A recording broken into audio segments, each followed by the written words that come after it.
A todos nuestros hermanos los estamos saludando en esta noche.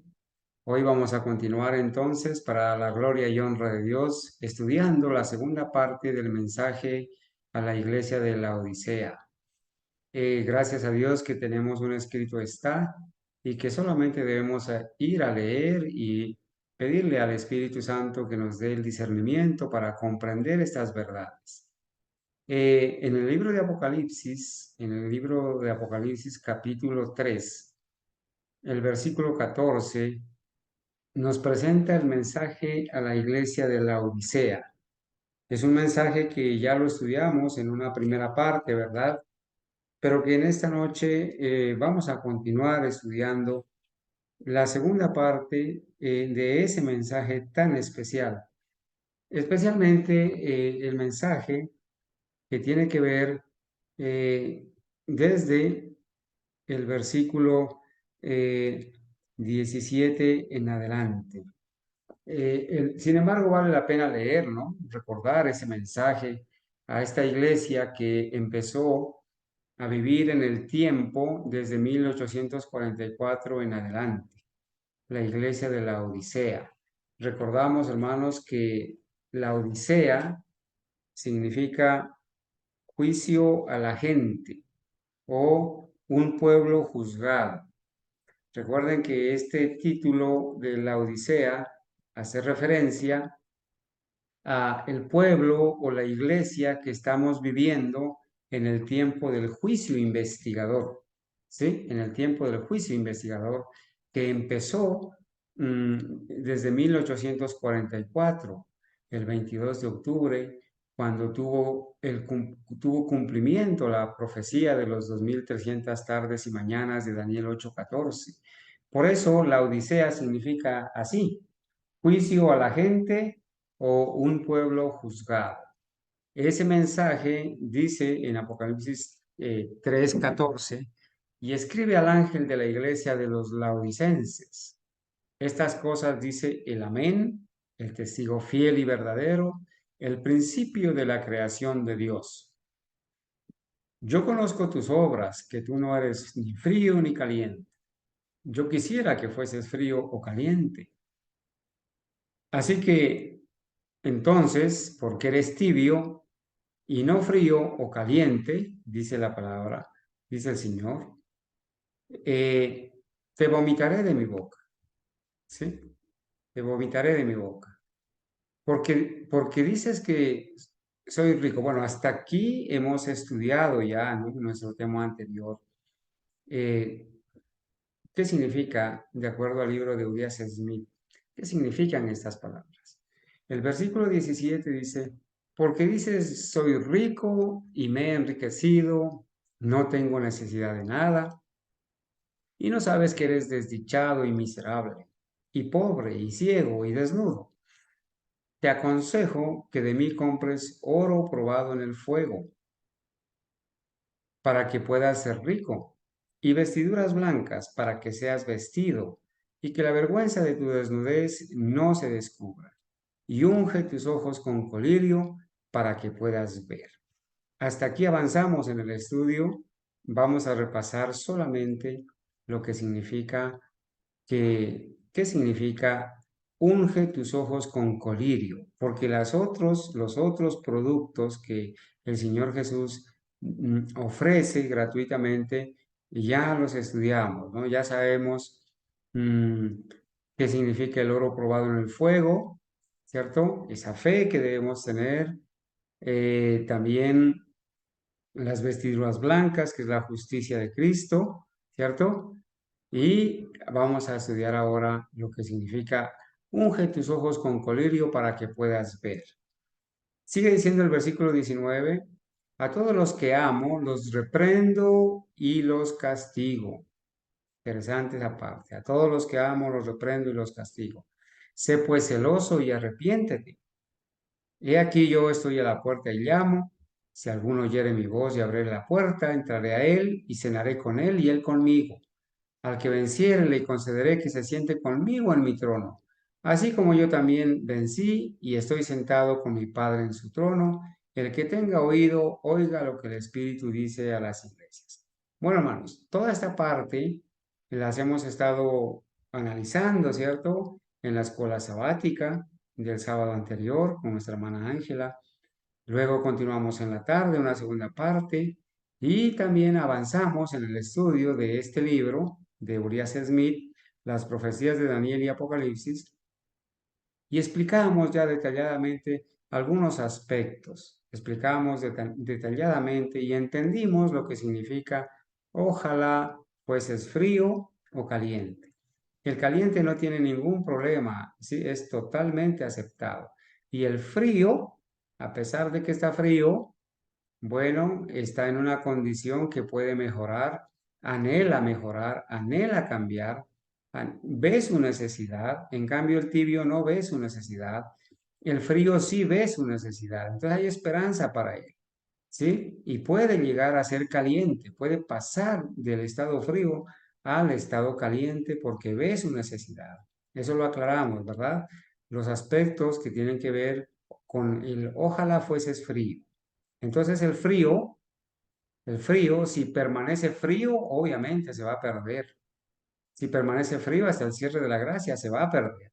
Pero el frío de este tiempo que anhela ser caliente y que abraza la justicia de Cristo, que compra el oro refinado en fuego, que se viste con las vestiduras blancas, entonces va a pasar de frío a caliente y gloria a Dios, ¿no? Por las personas que han estado en ese estado. Quizás muchos de nosotros hemos estado en ese estado, valga la redundancia, ¿cierto? Eh, y por eso, para la gloria de Dios, abrazando la justicia de Cristo, hemos pasado de ese estado frío a un estado caliente. Y si todavía sentimos que estamos frío, debemos venir humildemente y reconocer nuestra necesidad, clamar por la justicia de Cristo, clamar por el poder que Él da para vencer y que nos haga ver nuestra necesidad, nuestra condición. Bueno, hermanos, aquí voy a empatar esta noche en el estudio, porque ya vimos lo que es el oro probado en el fuego, el segundo producto que ofrece Cristo, el mercader que vende gratis, es la vestimenta blanca. Y aquí empatamos con el colirio. Hermanos, en el estudio anterior avanzamos un poquito, pero hoy queremos repasar esta partecita sobre el colirio. Es muy importante, hermanos, tener en cuenta esto, porque esto, hermanos, nos va a dar a nosotros discernimiento espiritual para saber diferenciar la verdad y el error, ¿sí? Para saber probar los espíritus si son de Dios, para saber probar a los verdaderos hermanos y a los falsos hermanos, a los verdaderos pastores y a los falsos pastores, la verdadera doctrina y las doctrinas de demonios, ¿sí? Para probar la verdadera obra médico-misionera y la falsa obra médico-misionera, para probar el verdadero mensaje del tercer ángel y el falso mensaje del tercer ángel, y para entender cuál es la verdadera iglesia, el verdadero pueblo de Dios, y cuál es la falsa iglesia, el falso pueblo de Dios. Entonces, muy importante esto, hermanos. El colirio, entonces, sobre esto hay tan poco espacio para la diversidad de opinión como sobre la vestimenta blanca, dice Urias. El ungimiento de los ojos ciertamente no debe tomarse en un sentido literal. Sí, no es que nos vamos a poner unas gotas de colirio en los ojos. Y al referirse a las cosas espirituales, el colirio debe referirse a aquello con lo cual se aviva nuestro discernimiento espiritual. Hermanos, hoy en día las personas, el discernimiento espiritual escasea, hermanos. Cuando no hay discernimiento hay permisividad del pecado. Cuando no hay discernimiento, se pasan por alto los errores doctrinales, el pecado. Y muchos hermanos de nuestros líderes y dirigentes, si vale la pena el término, están siendo permisivos porque les falta colirio, les falta discernimiento y no le llaman al pecado por su nombre. están encubriendo el pecado de muchos. Y eso delante de Dios es muy delicado porque, hermanos, cuando nosotros nos damos cuenta del error doctrinal, nos damos cuenta del pecado, y si no actuamos y no corregimos, estamos siendo encubridores. Y si nosotros seguimos teniendo en nuestro seno a aquellos que cometen esos pecados, esos errores, y los seguimos apoyando y los seguimos dando espacio para que prediquen, para que dirijan las cosas de Dios, nosotros estamos siendo culpables de eso. Y eso es algo delicado, algo que muchas personas no se están dando cuenta, y el Señor los toma a ellos como responsables y dice, hermanos, pagarán 10 veces más pagarán por los pecados cometidos del pueblo. Entonces, hermanos, el colirio, como es una situación espiritual, debe referirse a aquello con lo cual se aviva nuestro discernimiento espiritual. Solo hay un agente revelado a nosotros en la palabra de Dios por el cual esto se logra, y es el Espíritu Santo. Hermanos, nosotros debemos orar por el Espíritu Santo, clamar por el Espíritu Santo, porque el Espíritu Santo es el que nos da el discernimiento espiritual, es el que nos guía a toda la verdad, es el que nos da el poder para obedecer. Cuán necesario es, cuán importante es, hermanos, entender el verdadero papel de la tercera persona de la deidad, el Espíritu Santo. ¿Y qué va a pasar con aquellos que rechazan al Espíritu Santo? Aquellos que rechazan la tercera persona de la divinidad. Aquellos que dicen que el Espíritu Santo es una fuerza o un poder solamente, o que el Espíritu Santo no existe y que el Espíritu Santo es el mismo Espíritu de Cristo. Pues no tienen discernimiento espiritual. Están sumidos en el error. ¿Cómo pueden ser iglesia verdadera si no tienen discernimiento espiritual porque niegan al Espíritu Santo? Están perdidos, hermanos. Están en una condición laodicense, ¿sí? Están en una condición de ser miserables, pobres, ciegos y desnudos. Bueno, hermanos, voy a seguir leyendo. En Hechos 10:38 leemos que Dios ungió a Jesús de Nazaret con el Espíritu Santo. Recuerdan que esta frase, ungió a Jesús, también está en Apocalipsis. Unge tus ojos con colirio para que veas. Ahora la palabra de Dios dice que Dios ungió. ¿Y cómo lo ungió? Con el Espíritu Santo. Entonces el colirio que el Señor quiere que nosotros compremos gratuitamente o que reclamemos de Él es el Espíritu Santo que nos da discernimiento. Y el mismo escritor, a través de quien vino esta revelación de Jesucristo, o sea, de Juan, escribió a la iglesia en su primera epístola, en capítulo 2:20, lo siguiente, Juan 2:20. Pero vosotros tenéis la unción del Santo y conocéis todas las cosas. Fíjense, la unción, la palabra ungir también, y asociada con el conocimiento de todas las cosas. En el versículo 27, él amplía este punto de la siguiente manera. Pero la unción que habéis recibido de él, de Cristo, permanece en vosotros. Y no tenéis necesidad que nadie os enseñe, sino que como la misma unción os enseña todas las cosas y es verdad y no es mentira, así como os ha enseñado, permaneceréis en él. Si nos enseña, hermanos, si usted y yo clamamos por el Espíritu Santo, pedimos, oramos, gemimos por el Espíritu Santo, y el Señor nos lo va a dar abundantemente. Entonces no tenemos necesidad que otro venga y nos enseñe, porque nos somos enseñados del propio Espíritu Santo, y Él nos da discernimiento al leer, al escuchar, ¿cierto? Inclusive nos da discernimiento para hablar. Al referirse a su evangelio, se encuentra que la obra que aquí establece como realizada por la unción es exactamente la misma que allí atribuye al Espíritu Santo. Juan 14:26 dice, pero el Consolador, que es el Espíritu Santo, a quien el Padre enviará en mi nombre, Él os enseñará todas las cosas y os recordará todo lo que yo os he dicho. Hermanos, todas las verdades las enseña el Espíritu Santo.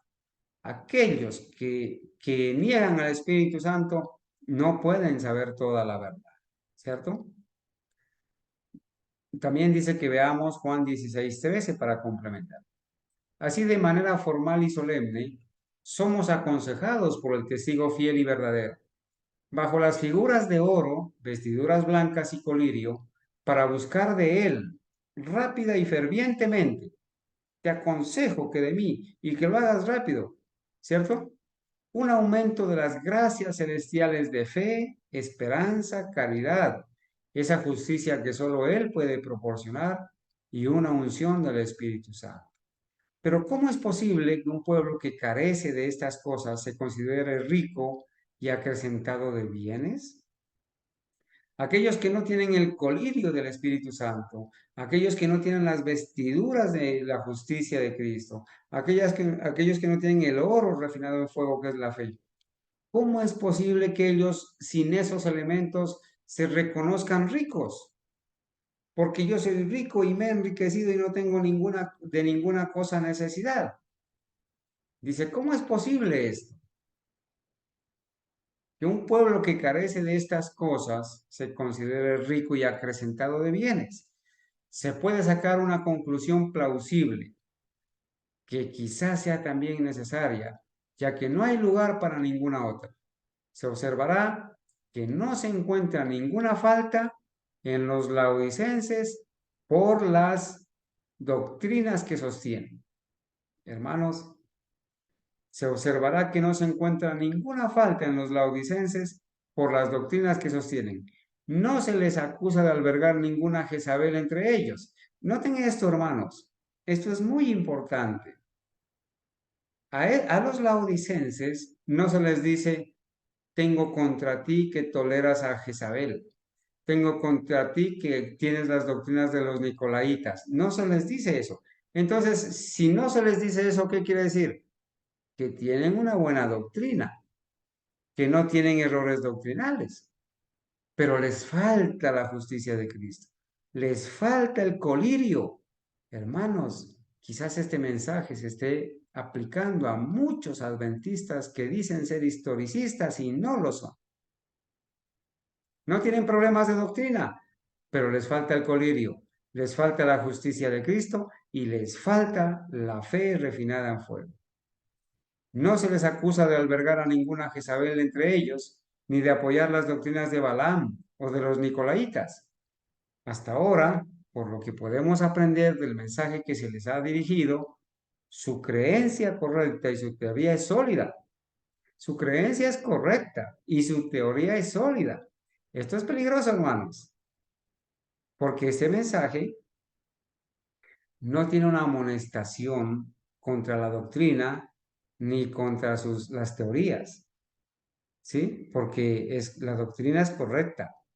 Y si la doctrina es correcta y la teoría que sostenemos es sólida, ¿a quién se está refiriendo este mensaje? ¿Se estará refiriendo a los evangélicos? No. ¿Se estará refiriendo a los adventistas de la corporación? No, porque ellos no tienen la doctrina correcta. Entonces, ¿a quién se está refiriendo? A nosotros. A nosotros se está refiriendo, porque nosotros tenemos la doctrina correcta y las teorías que sostenemos son bíblicas, son sólidas. Entonces, hermanos, tenemos que alarmarnos por esto y decir, Señor, ayúdame a tener discernimiento, ayúdame, yo quiero tener el Espíritu Santo, yo quiero tener discernimiento, yo quiero que unjas mis ojos con colirio, Señor, yo quiero vestirme con tu justicia, con tus vestiduras. Yo quiero que me ayudes a desarrollar esa fe sólida, esa fe que no me permita tambalear, una fe que lleve, hermanos, a soportar toda prueba. Así la mayoría nos abandone, a soportar todas las pruebas. Bueno, no se olviden, hermanos, que si hay algún comentario o pregunta, por favor la podemos hacer. Solamente es que me hagan saber, ¿no es cierto? Por lo tanto, se deduce que al tener una teoría correcta, están satisfechos con ella. Están satisfechos con una forma correcta de doctrina sin su poder. Habiendo recibido luz respecto a los acontecimientos finales de esta dispensación y teniendo un conocimiento teórico correcto de las verdades que pertenecen a la última generación de hombres, se inclinan a descansar en esto hasta llegar a descuidar la parte espiritual de la religión. Hermanos, es un estado bien peligroso. es por sus acciones, sin lugar a dudas, y no por sus palabras, por lo que, por lo que dicen que son ricos y que se han enriquecido. Teniendo tanta luz y tanta verdad, ¿qué pueden querer además de esto? Y si con una tenacidad admirable defienden la teoría y en la tierra y en la letra, en lo que respecta a su vida exterior, se ajustan a la luz creciente sobre los mandamientos de Dios y la fe de Jesús. ¿No está completa su justicia? Ricos y enriquecidos y sin necesidad de nada. Aquí está su fracaso. Todo su ser debería clamar por el espíritu, el celo, el fervor, la vida y el poder de un cristianismo vivo. Y su justicia debería consistir en tragarse el yo y todas sus obras en los méritos de su Redentor. Ay, hermanos, el yo. Urias Smith es como muy directo, ¿verdad?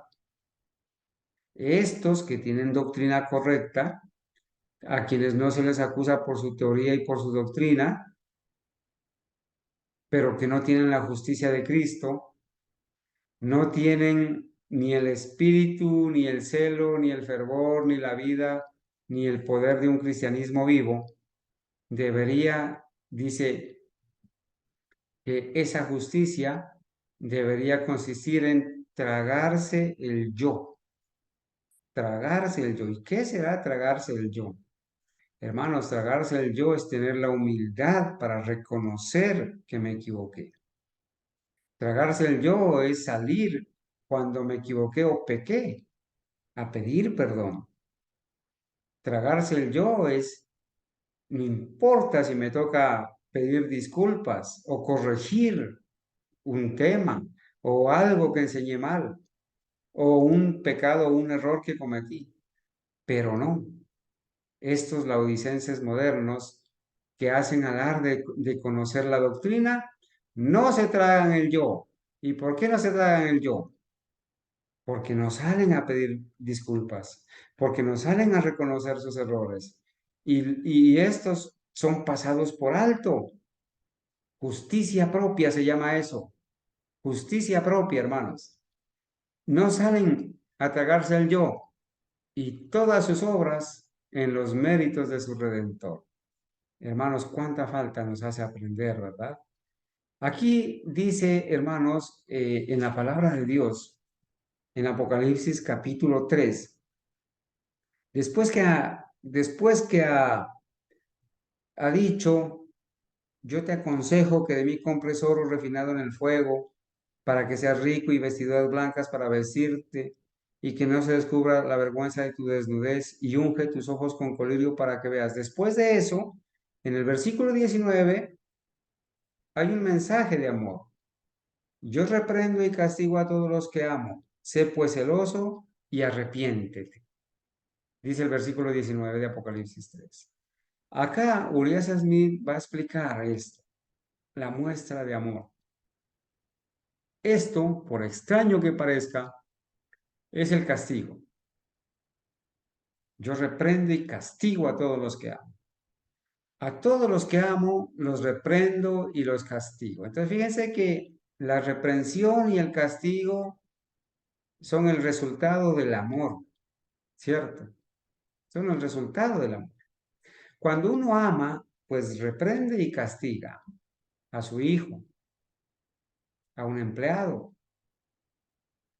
a un hermano, lo reprende y lo disciplina porque lo ama y porque aplica una disciplina correcta para que la persona pueda entender que se equivocó y se le pueda dar espacio al Espíritu Santo para que lo restituya, para que lo convenza de pecado, lo guíe al arrepentimiento. Pero hoy en día no pasa eso, hermanos.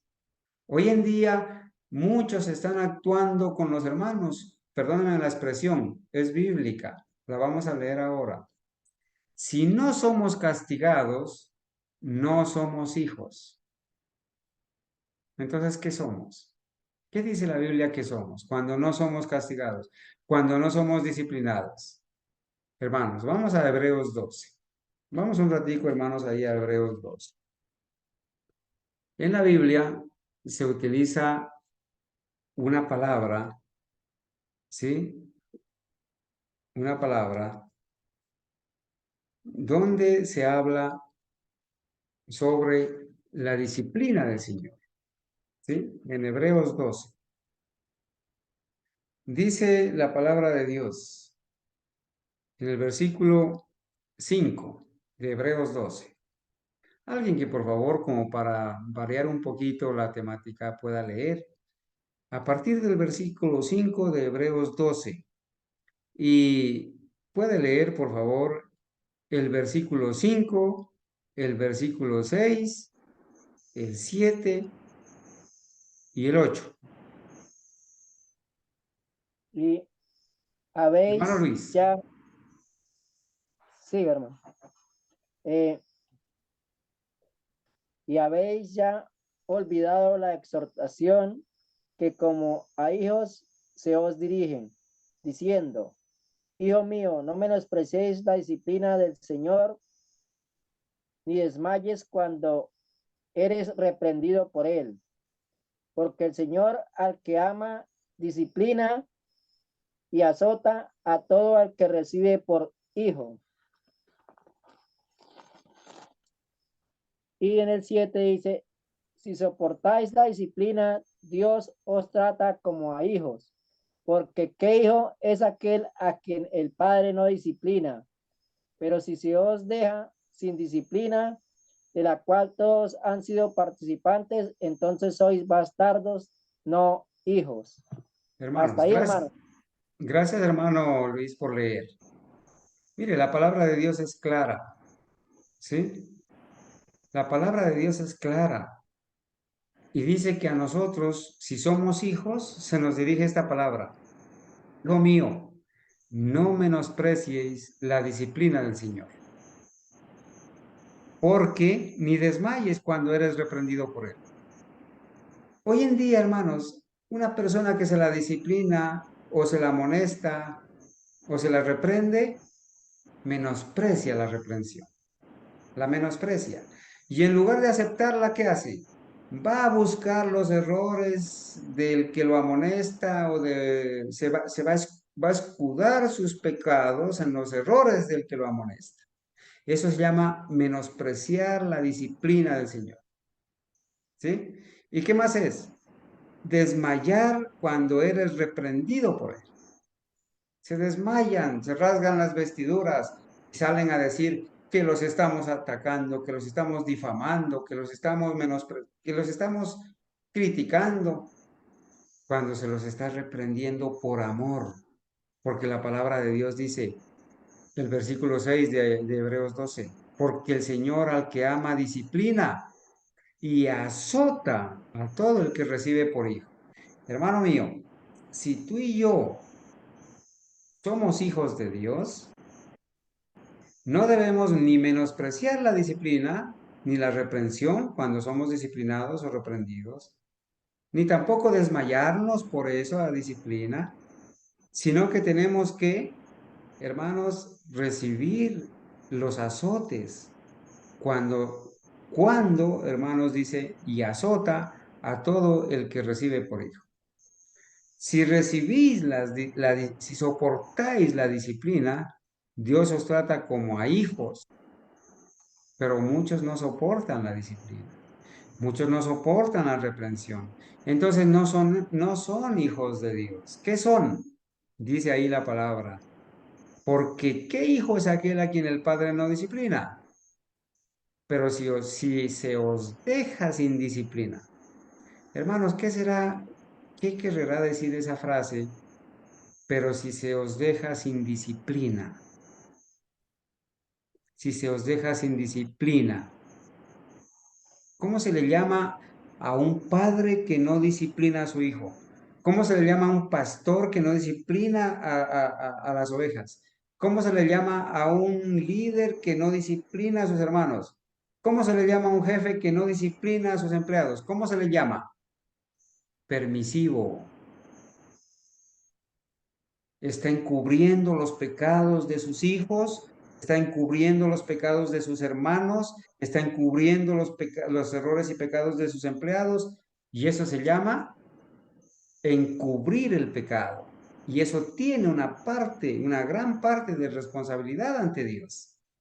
Y no está tratando a sus hermanos ni a sus ovejas como hermanos, como hijos de Dios, sino como dice aquí, pero si se os deja sin disciplina, dice el versículo 8, de la cual todos han sido participantes, entonces sois bastardos y no hijos.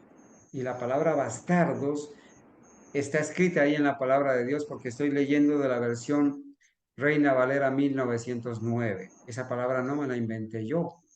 No vayan a rasgarse las vestiduras muchos diciendo que Carlos Gómez es grosero y que está tratando de bastardos. Es el Señor, es la palabra de Dios la que dice que cuando se deja sin disciplina a los hermanos, los hijos, no se los trata como a hijos, sino como bastardos. Y la disciplina es para bien, hermano, porque somos hijos, si es que somos hijos. Pero si no somos disciplinados o si no aguantamos, si no soportamos la disciplina, la Biblia les da un nombre, son bastardos. Bueno, y esa muestra, esa disciplina, esa reprensión es una muestra de amor. Yo reprendo y castigo a todos los que amo. Así dice la palabra de Dios. Entonces dice, una ley general, entre comillas, dice Thompson, de su bondadosa economía se expone aquí. Como todos necesitan el castigo en alguna medida lo reciben. Y así tienen la prueba del apego del Salvador. Esta es una lección difícil de aprender y los creyentes son estudiantes débiles. Sin embargo, aquí y en toda la palabra y la providencia de Dios se sostiene que las pruebas son sus bendiciones y que ningún hijo escapa a la vara. Los bloques incorregiblemente deformes y de grano grueso son rechazados, mientras que los elegidos para la estructura gloriosa son sometidos al cincel y al martillo. No hay racimo en la vid verdadera que no deba pasar por el lagar, donde se lo pisa. ¿Sí? Todas estas ilustraciones de la disciplina, hermanos. Por mí, dijo un viejo teólogo bajo aflicción, por mí bendigo a Dios. He observado y sentido tanta misericordia en esta irada dispensación de Dios que estoy casi trasladado. Estoy ciertamente muy complacido al pensar cuán firmemente dulces son sus misericordias, cuando sus juicios son tan llenos de gracia. En vista entonces del origen y el diseño de los castigos que recibes, sé celoso y arrepiéntete. No pierdas tiempo, no pierdas ni un golpe de la vara, sino arrepiéntete de inmediato. Sé ferviente de espíritu. Tal es el primer recurso de estímulo. Y eso es lo que dice la palabra de Dios. Pero hoy en día ni se quiere disciplinar, ni tampoco se quiere soportar la disciplina. Entonces hay pecado. Son laodicenses, están tibios y están siendo objeto de la ira de Dios y por lo tanto todos aquellos que no ejercen la disciplina correctamente a la luz de la Biblia tienen que saber que si no se arrepienten, si no corrigen su postura, van a ser vomitados de la boca de Dios. Sé pues celoso y arrepiéntete, dice, aunque como hemos visto, el estado representado por la frialdad es preferible al de la tibieza. Sin embargo, no es un estado en el que nuestro Señor desee encontrarnos, obviamente, en la frialdad. El que es encontrado frío, pues un día se va a perder si se cierra la gracia y es encontrado frío. Nunca nos exhorta a buscar ese estado. Hay uno mucho mejor que se nos aconseja alcanzar y es el de ser celosos, ser fervientes y tener nuestros corazones encendidos al servicio de nuestro Maestro. Hermanos, voy a recordar otra vez, aquellos dirigentes, aquellos hermanos, aquellos pastores, aquellos líderes, aquellos padres de familia que encuentran errores y pecados en sus hijos o en sus hermanos y que no los reprenden, que no los corrigen, que no los amonestan y que no los disciplinan, están participando de los errores y pecados de esas personas. Hay muchos que son encontrados faltos, enseñan doctrinas que no son correctas, tuercen la verdad y sin embargo no reconocen sus errores y estos pastores y estos hermanos y estos líderes los tratan como a bastardos. Vengan, sigan predicando, sigan presentando aquí, sigan, no hay problema, no pasa nada. No les dan tiempo para el arrepentimiento, no ejercen la disciplina y creen con una varita mágica que porque la persona medio dijo, sí, yo reconozco, y no le dieron el espacio para que el Espíritu Santo le genere una nueva conversión y se arrepienta de verdad. Entonces están allí tratando a estas personas como bastardos, como bastardos, y siguen sus errores, siguen en sus pecados y no se han apartado de eso. Hermanos, cuando nosotros vemos esa situación, de estos pastores permisivos, de estos hermanos permisivos, de estos hermanos que no ejercen la disciplina y de aquellos hermanos, entre comillas, que no son sino falsos hermanos, que no reconocen, que no se arrepienten, a pesar de las amonestaciones, ¿qué tenemos que hacer? Apartarlos, hermanos, y apartarnos de ellos, para que la ira de Dios no se encienda sobre nosotros también. No toquéis lo inmundo, dice el Señor. Salid en medio de ellos. Son incrédulos porque no han creído en la disciplina del Señor. Esta es una cosa seria, hermanos. Bueno, voy a seguir. Cristo está tocando a la puerta. He aquí, yo estoy a la puerta y llamo, dice. Escuchemos de nuevo al autor antes citado. Aquí está el autor antes citado, el que lo citamos hace un ratito.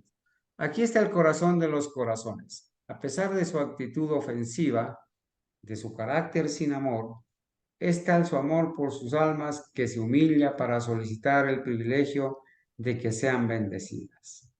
Bueno, el Señor, a pesar de todo eso, dice, yo estoy tocando a la puerta para bendecirte. He aquí que estoy a la puerta y llamo. ¿Por qué lo hace? No porque no tenga casa en otra parte. Entre las mansiones de la casa de su padre no hay una sola entrada cerrada para él. Eres la vida de todos los corazones, la luz de cada ojo, el canto de cada lengua en la gloria. Pero él recorre de puerta en puerta a la Odisea, a los laodicenses. ¿Sí? Se presenta en cada una de ellas y llama, porque ha venido a buscar y a salvar lo que se ha perdido. Porque no puede renunciar al propósito de comunicar la vida eterna a cuantos el Padre le ha dado y porque no puede darse a conocer al preso a menos que se le abra la puerta y se le dé una bienvenida. Entonces hay una pregunta. ¿Ha comprado un pedazo de tierra? ¿Ha comprado 5 yuntas de bueyes? ¿Está su sombrero en la mano y rogando que se le disculpe? Él llama y llama, pero no puede recibir compañía en este momento. Está agotado por el trabajo, ha dado vueltas al sofá, se está poniendo cómodo y manda decir que está comprometido. Él llama y llama. Es la hora de la reunión de oración de la iglesia o del concierto mensual. Hay oportunidad de hacer una visita cristiana a un individuo o a una familia, pero no te mueves. Oh tibieza nauseabunda, oh fatal mundanalidad. El Señor de la gloria viene desde su palacio celestial. Viene en pobreza, en sudor, en sangre, viene a la puerta de un profeso amigo que le debe todo y no puede entrar. Viene a rescatar a un hombre cuya casa está en llamas y no lo deja entrar. Oh, la altura, la profundidad de la tolerancia de Jesucristo. Incluso el pagano Publio recibió a Pablo y lo alojó 3 días cortésmente. ¿Acaso los cristianos nominales le dirán al Señor de los apóstoles que no tienen lugar para él? Hermanos, qué tristeza, ¿verdad? Que el Señor de la gloria esté tocando, esté llamando insistentemente y muchos no quieran dejarlo entrar, para que los convierta, para que los guíe a la verdad, para que les dé verdadero arrepentimiento. Muchos no hemos querido dejar entrar al Señor para que nos dé el poder para vencer. Es una condición muy triste, hermanos. Yo estoy a la puerta y llamo, dice él. Hay muchos que no le están dejando entrar. Si alguno oyere mi voz, el Señor suplica pues, además de llamar, y la palabra sí implica que algunos no escucharán. ¿Sí? Si alguno oye mi voz y abre la puerta, entraré a él y cenaré con él y él conmigo. Pero cuando él dice, si alguno oye mi voz, quiere decir que hay otros que no la van a oír. Aunque esté de pie y llame y ruegue hasta que sus rizos se mojen con el rocío de la noche, todavía algunos cerrarán sus oídos a sus tiernas súplicas. Pero no basta con oír, debemos oír y abrir la puerta. Porque la palabra de Dios dice, si alguno oyere mi voz y abre la puerta. Y muchos de los que al principio oyen la voz y por un tiempo se sienten inclinados a prestar atención, sin duda, lamentablemente, fallarán al final en hacer lo que es necesario para asegurarse la comunión con el huésped celestial. Entonces Urias Smith le dice al lector, ¿estás atento a las súplicas que te dije el Salvador? ¿Es el sonido de su voz un sonido bienvenido? ¿Lo escucharás? ¿Abrirás la puerta y lo dejarás entrar? ¿O está la puerta en tu corazón retenida por montones de basura de este mundo que no estás dispuesto a quitar? Recuerda que el Señor de la vida nunca fuerza la entrada. Él condesciende a venir y llamar y buscar la admisión, pero Él toma su morada en aquellos corazones solo donde Él es entonces un huésped bienvenido e invitado. Y luego la promesa, entraré a Él y cenaré con Él y Él conmigo. Qué contundente y conmovedora es la figura. Amigo con amigo, participando en la comida alegre y social, mente con mente, manteniendo una conversación libre e íntima. ¿Y qué escena festiva debe ser aquella en la que el Rey de la Gloria es un huésped? Este lenguaje no refleja ningún grado de unión común, ninguna bendición ordinaria, ningún privilegio habitual. ¿Quién, bajo tan tierna súplica y tan misericordiosa promesa, puede permanecer indiferente? Tampoco se nos pide que preparemos la mesa para este excelso huésped. Esto lo hace él mismo con el tosco alimento de la tierra. No con el tosco alimento de la tierra, sino con viandas de su propio almacén celestial. Aquí nos pone delante de nosotros los anticipos de la gloria pronto a ser revelada. Aquí nos da las primicias de nuestra futura herencia, que es incorruptible, incontaminada e imperecedera. En verdad, cuando cumplamos las condiciones y recibamos esta promesa, experimentaremos la aparición de la estrella de la mañana en nuestros corazones y contemplaremos el amanecer de una gloriosa mañana para la iglesia de Dios. ¿Cuál es la promesa final, hermanos? Allí hemos leído, ¿cierto? Allí en Apocalipsis capítulo 3, ¿sí? La promesa final dice, al que venciere, le daré que se siente conmigo en mi trono, así como yo he vencido y me he sentado con mi Padre en su trono. Apocalipsis 3:21. La promesa de cenar con sus discípulos es hecha por el Señor antes de que se dé la promesa final al vencedor. Bueno, primero viene la invitación a cenar, ¿sí? Cenaré con él, se abre la puerta, y después viene la promesa final al vencedor. Esto muestra que las bendiciones incluidas en esa promesa deben ser disfrutadas en este estado de prueba. O sea, hermanos, al que venciere, yo le daré que se siente conmigo en mi trono, así como yo he vencido y me he sentado con mi Padre en su trono. Y la promesa de yo entraré, cenaré con él y él conmigo. Entonces, esto demuestra que las bendiciones incluidas en esa promesa, o sea, la promesa de cenar con sus discípulos, deben ser disfrutadas en este estado de prueba, antes que se cierre la gracia. Y ahora, además de todo esto, está la promesa al vencedor. ¿Cuál es la promesa al vencedor? Al que venciere le concederé que se siente conmigo en mi trono, así como yo he vencido y estoy sentado con mi Padre en su trono. Esa es la promesa final. Aquí culminan las promesas del Señor. De ser primero rebelde y luego caído, degradado y contaminado, el hombre es devuelto por la obra del Redentor a la reconciliación con Dios, purificado de sus contaminaciones, redimido de la caída, hecho inmortal y finalmente elevado a un asiento en el mismo trono de su Salvador, que se siente conmigo en mi trono. El honor y la exaltación no podían ir más lejos. Las mentes humanas no pueden concebir ese estado. El lenguaje humano no puede describirlo. Solo podemos seguir trabajando hasta que, si somos vencedores al fin, sepamos lo que es estar allí. Un día lo vamos a saber, hermanos, pero para eso hay que ser vencedores. En este versículo no solo hay una promesa gloriosa, sino también una doctrina importante. ¿Cuál es la doctrina importante? Aprendemos por esto que Cristo reina de forma consecutiva sobre dos tronos. Uno es el trono de su Padre y el otro es su propio trono. Él declara en este versículo que ha vencido y que ahora está sentado con su Padre en su trono.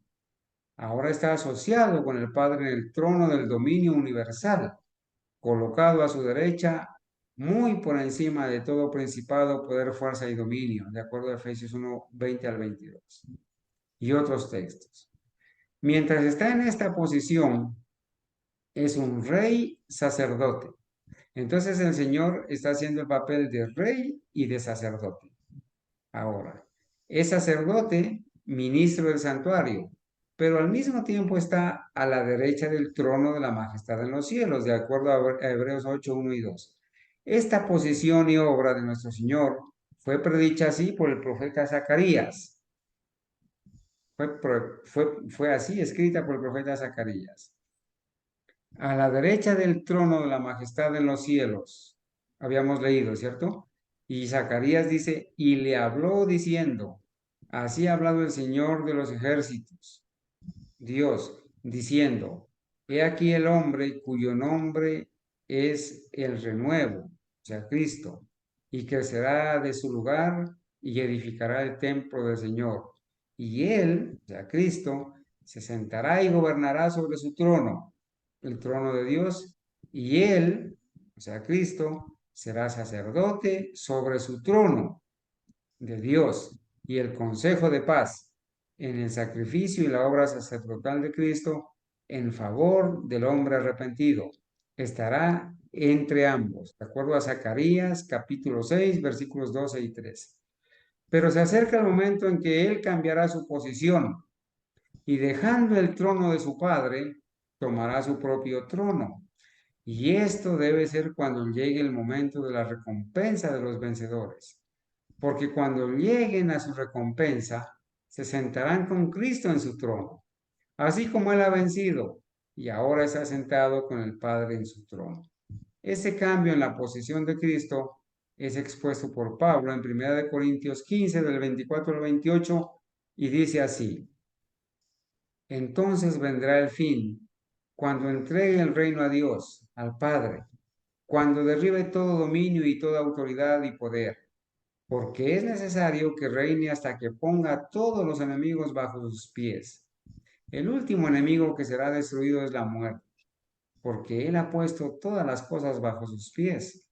Pero cuando dice que todas las cosas están sometidas a Él, es evidente que se exceptúa a Él, que sometió todas las cosas a Él. Y cuando todas las cosas estén sometidas a Él, entonces también el Hijo mismo se someterá al que puso todas las cosas debajo de Él, para que Dios sea todo en todos. Las verdades que se enseñan en esta porción de la Escritura pueden quizá expresarse más brevemente mediante una ligera paráfrasis y dando en cada caso, en lugar de los pronombres, los sustantivos a los que se refieren respectivamente así. O sea, lo que leímos de Primera de Corintios 15, del 24 al 28, Uriah Smith lo va a expresar ahora en estas palabras. Entonces vendrá el fin de la presente dispensación, cuando Cristo haya entregado el reino, que ahora tiene conjuntamente con el Padre, a Dios, el Padre. Cuando Dios haya depuesto todo dominio y toda autoridad y poder que se oponga a la obra del Hijo, porque Cristo debe reinar en el trono de su Padre, hasta que el Padre haya puesto a todos los enemigos bajo los pies de Cristo, de acuerdo al Salmo 110. El último enemigo que será destruido es la muerte, porque Dios entonces habrá puesto todas las cosas bajo los pies de Cristo. Pero cuando Dios dice, todas las cosas están sometidas a Cristo y comienza su reinado en su propio trono, es evidente que se exceptúa a Dios, que sometió todas las cosas a Cristo. Y cuando todas las cosas sean sometidas a Cristo, entonces también el mismo Cristo será sometido a Dios, que puso todas las cosas bajo él, para que Dios sea todo en todos. Que esta es una versión correcta de esta escritura puede ser fácilmente verificada. La única pregunta que puede plantearse es la relativa a las personas a las que se refieren los pronombres, y cualquier intento de hacer que los pronombres se refieran a Cristo, que en la paráfrasis anterior se refieren a Dios, se encontrará cuando se rastrea a través de la cita con un pobre sentido del lenguaje de Pablo. De esto se desprende que el reino de Cristo entrega al Padre, que el reino que Cristo entrega al Padre es el que tiene actualmente en el trono de su Padre, donde nos dice que está sentado. Entregará este reino al final de esta dispensación, cuando llegue el momento de ocupar su propio trono. Después de esto, reina en el trono de su padre David, y solo está sujeto a Dios, que todavía conserva su posición en el trono de dominio universal. En este reinado de Cristo participan los santos. Al que venza, le concederé sentarse conmigo en mi trono. Y vivieron, dice Juan, a partir de la primera resurrección del capítulo 20, Apocalipsis 24, y reinaron con Cristo 1000 años. Esto lo entendemos como un reinado especial o para un propósito especial, como se notará en ese capítulo, porque el reinado real de los santos ha de ser por siempre y para siempre, de acuerdo a Daniel 7, 18 y 27. ¿Cómo puede algún objeto terrenal desviar nuestra mirada de esta perspectiva duradera y celestial? Así concluyen, ya en la parte final, hermanos, así concluyen los mensajes a las 7 iglesias. Cuán directo y escudriñador es su testimonio. ¿Qué lecciones contienen para todos los cristianos de todas las épocas? Es tan cierto con la última iglesia como con la primera, que todas sus obras son conocidas por aquel que camina en medio de los 7 candeleros de oro. A su mirada escrutadora no se le puede ocultar nada. Y mientras que sus amenazas a los hipócritas y a los malos obreros, por muy justas que sean, son terribles, qué amplias, qué reconfortantes, qué misericordiosas, qué gloriosas son sus promesas para los que le aman y le siguen con firmeza de corazón.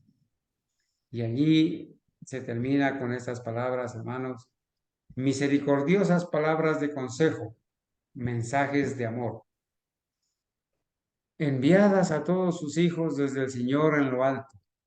Preciosas son estas advertencias del trono de arriba, mientras la última crisis del mundo se acerca rápidamente. Débiles y todos indignos, nosotros, sus hijos somos. Puros y perfectos debemos ser antes de ver su rostro. ahora el Salvador muestra su tierno cuidado por nosotros, ofreciendo para nuestra compra cada gracia celestial, que cada promesa ilimitada estremezca cada pecho, nos lleve a través de los tristes males que este mundo ha conocido hasta que lleguemos a las mansiones en la santa colina de Dios, hasta que nos sentemos con Jesús en su glorioso trono.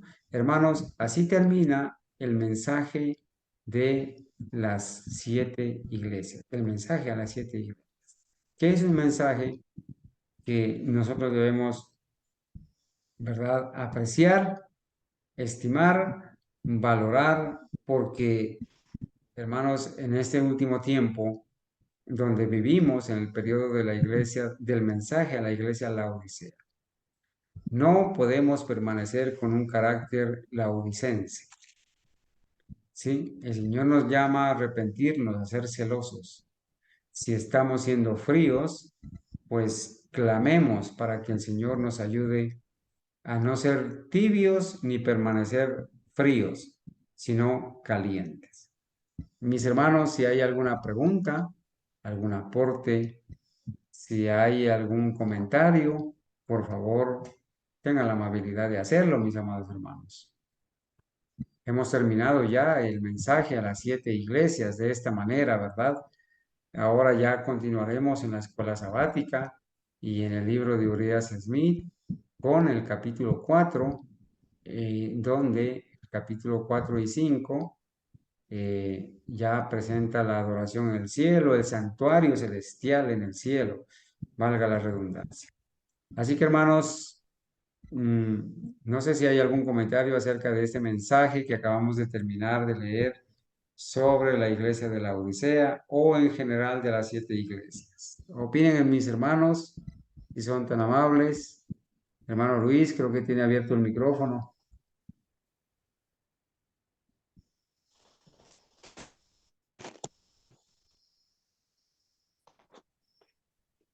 Hermano, es una tremenda reprensión para cada uno de nosotros escuchar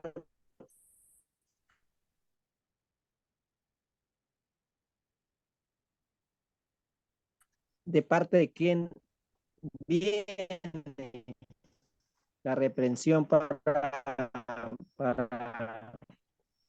nosotros. Como siempre lo digo yo, no, somos libres de escoger a quién queremos servir. Dice que él está las puertas y llama.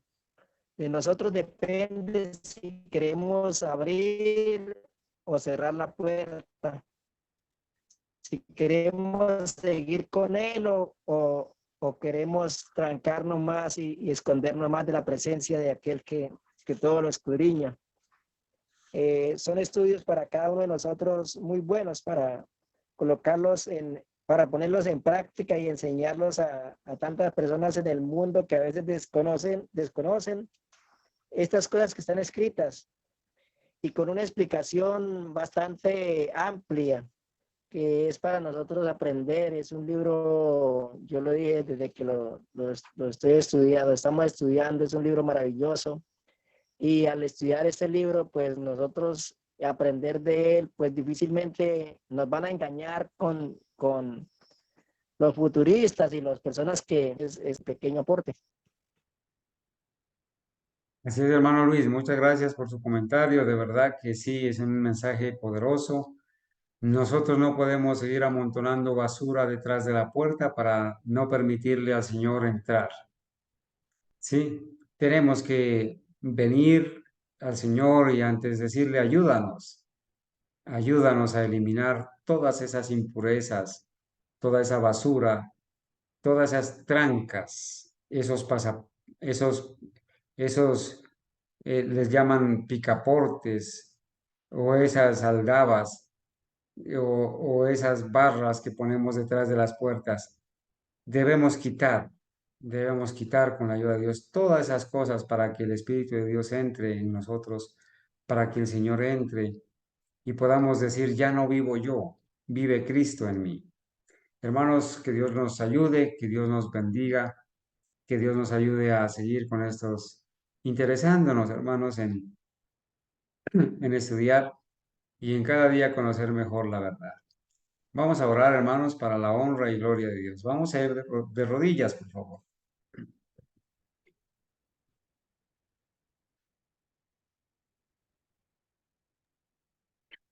Oremos. Bendito Padre Celestial, a ti damos gratitud y alabanza en esta hora, Señor. Hemos venido, Padre mío, quizás sea el momento de reconocernos laodicenses, quizás fríos o tibios. Padre, queremos suplicarte el perdón de nuestros pecados.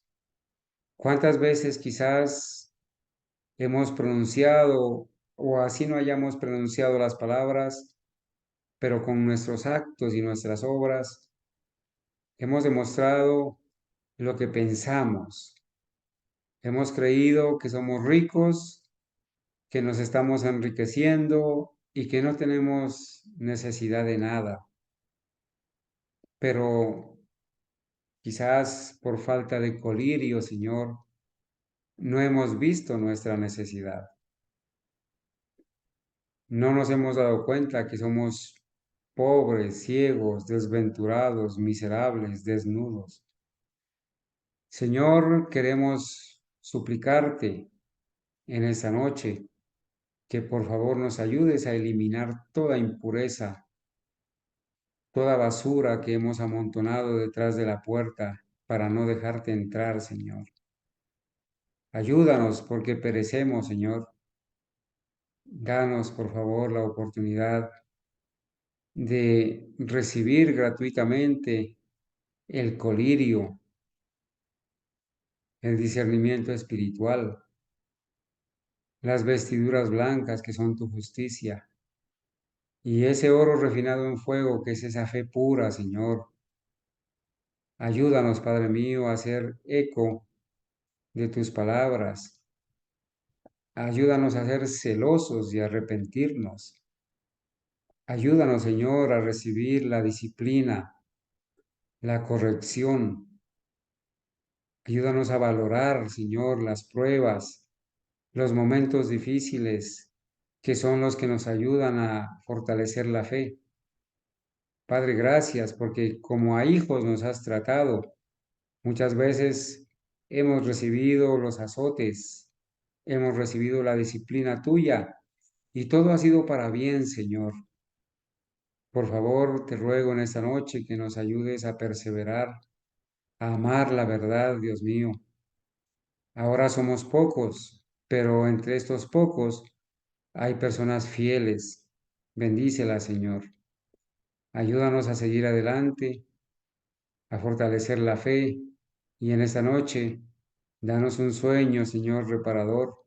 Bendice a nuestros hermanos que quizás en alguna parte del mundo nos escuchan, que se identifican con este mensaje. Bendícelos donde quiera que estén, en sus hogares, a sus hijos, su trabajo. Y que, Señor, ellos también puedan seguir perseverando y seguir alimentándose de este pan del cielo, Señor, de estas verdades. Gracias por escucharnos en el nombre de Jesús. Amén. Amén.